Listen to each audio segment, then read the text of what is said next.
Halo sahabat cerdas, Assalamualaikum warahmatullahi wabarakatuh.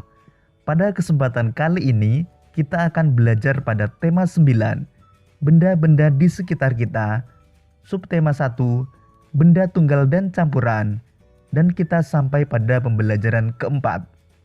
Sahabat cerdas, sebelum kita mulai pembelajaran kita, jangan lupa untuk berdoa terlebih dahulu.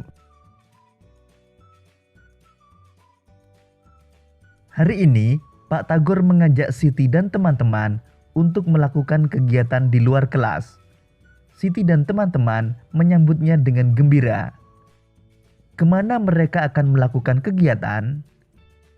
Ternyata mereka menuju ke belakang sekolah. Di sana terdapat hamparan sawah dan sungai. Dari belakang sekolah juga tampak daerah pegunungan. Pak Tagor menjelaskan mengenai kenampakan alam Indonesia.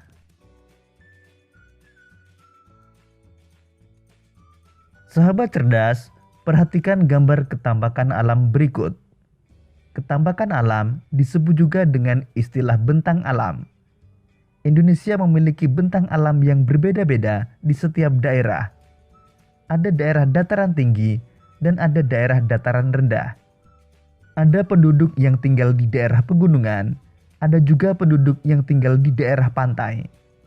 Ketampakan alam dibagi menjadi dua bagian, yaitu ketampakan alam wilayah daratan dan ketampakan alam wilayah perairan. Contoh ketampakan alam wilayah daratan antara lain dataran rendah, dataran tinggi, gunung, pegunungan, pantai, dan tanjung. Contoh ketampakan alam wilayah perairan antara lain danau, laut, sungai, selat, rawa, dan teluk. Sahabat cerdas, sekarang mari kita pelajari lebih lanjut ciri-ciri masing-masing ketampakan alam tersebut. Ketampakan alam wilayah daratan. Pertama, dataran rendah. Ciri-cirinya, wilayah yang berada pada ketinggian kurang dari 200 meter di atas permukaan laut. Dataran rendah biasanya dimanfaatkan sebagai daerah tempat tinggal penduduk, pertanian, atau perkebunan yang cocok di tempat bersuhu panas. Selanjutnya, dataran tinggi. Ciri-cirinya, wilayah yang memiliki dataran luas dan datar dengan ketinggian mencapai 300-600 meter di atas permukaan laut. Kemudian gunung. Ciri-cirinya, wilayah yang menonjol ke atas dibandingkan wilayah di sekitarnya. Berada pada ketinggian lebih dari 600 meter di atas permukaan laut. Kemudian pegunungan. Ciri-cirinya merupakan rangkaian dari gunung-gunung yang berjajar.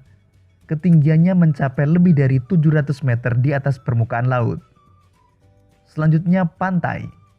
Ciri-cirinya cuaca yang panas, terdapat hamparan pasir atau karang sebagai tempat wisata, dan banyak pohon bakau.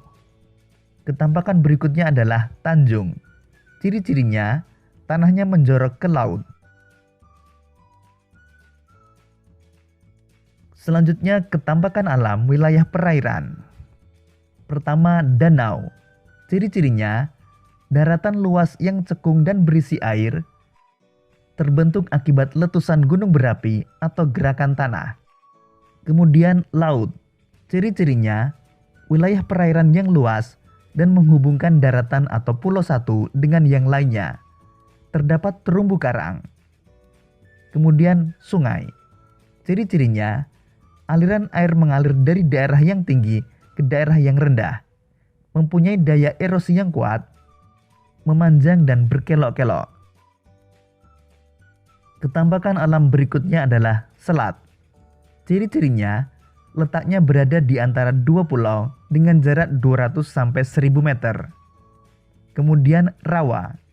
Ciri-cirinya, wilayah daratan yang tergenang air, biasanya terletak di dekat pantai, sungai, atau persawahan. Banyak terdapat tumbuhan air seperti enceng gondok. Kemudian teluk. Ciri-cirinya dibatasi oleh daratan pada ketiga sisinya dan menjorok ke daratan. Sahabat cerdas, Demikian tadi penjelasan tentang ketampakan alam daratan dan ketampakan alam perairan.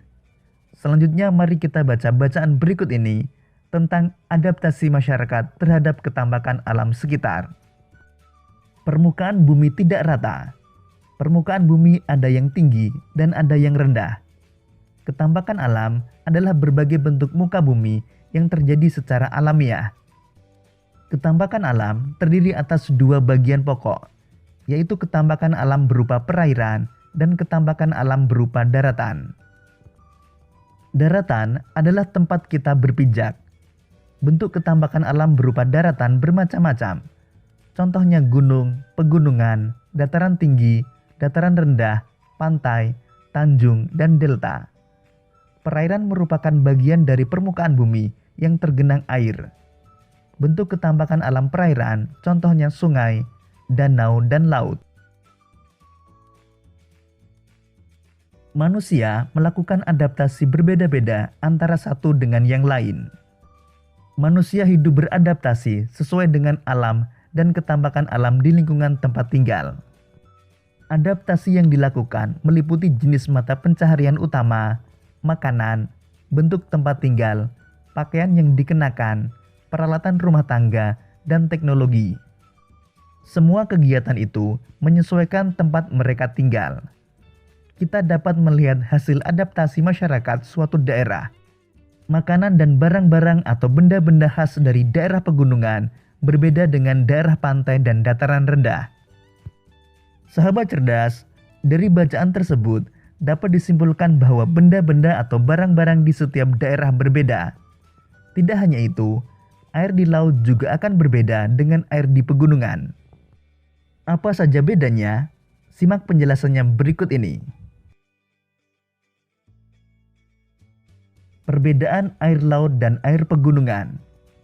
Air laut asin, sedangkan air pegunungan tawar. Air laut bersumber dari sungai besar yang kemudian menuju ke lautan, sedangkan air pegunungan berasal dari mata air pegunungan. Air laut dimanfaatkan untuk hal-hal yang bersifat produktif, misalnya sebagai bahan utama untuk membuat garam. Sedangkan air pegunungan lebih banyak dimanfaatkan untuk kebutuhan konsumtif, baik diminum maupun digunakan untuk keperluan lainnya seperti mandi atau memasak. Air laut dapat mengkristal, sedangkan air pegunungan tidak. Sahabat cerdas, demikian tadi perbedaan antara air laut dan air pegunungan. Berbicara tentang air, sekarang coba amati kedua iklan berikut ini. Gambar iklan 1 berisi penawaran depot air isi ulang dengan merek Aquada.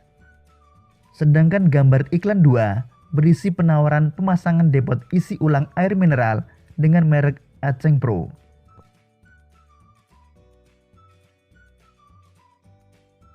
Sahabat cerdas, meskipun alam dan ketampakan alam daerah satu dengan daerah lainnya berbeda, kita sebagai masyarakat Indonesia harus menjunjung tinggi nilai-nilai persatuan dan kesatuan.